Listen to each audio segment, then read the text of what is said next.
Yeah, in 99, there were companies building WAP software. And the phones could do a little bit, kind of like the early days of the internet. You had a tiny amount of bandwidth on a tiny screen, and you could do a little bit. And the theory was that you could eventually market on those devices. The reality was you couldn't. And then in the bust and through the different cycles, that didn't really happen. But if you look at today, I think generally dollars follow time spent. And people are spending huge amounts of time looking at their phone. And it's really now a matter of what kind of advertising works best on a phone.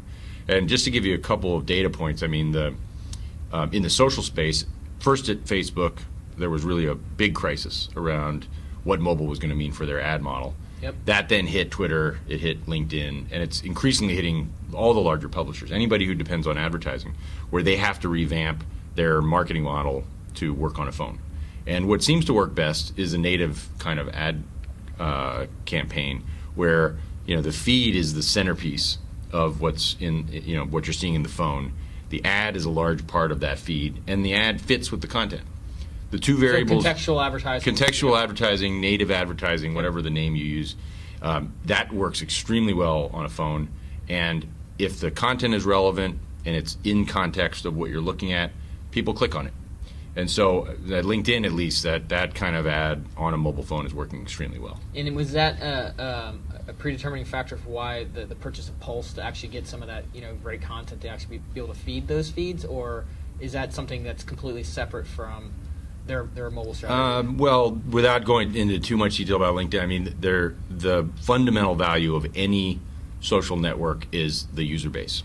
So if Facebook only had 1 million users, it wouldn't be anywhere near as interesting as having 1 billion users. Yep. So if you're running a company like that, a lot of the investment you're going to make, probably the majority of investment you're going to make on R&D, is going to be to grow your user base around the world. So Facebook wants to effectively expand the internet because they've reached a lot of the people on the internet. And when you go to places like India, in a rural town, someone's using if they have a smartphone, Facebook and Google are the internet to them. Yep. So the only way to grow that is to actually expand the internet. LinkedIn isn't at that level of penetration, so LinkedIn can be more on higher end phones. Now, Pulse is a phenomenal application that just adds to the content ecosystem of LinkedIn, and it's integrated increasingly into LinkedIn itself. It also has a separate mobile app. So I think that that's really more on growing the user base of LinkedIn. As the user base gets bigger and gets more engaged, then the ad model and all the other business models work better and better. Follow with that. Yeah, Absolutely. so that's kind of the starting point.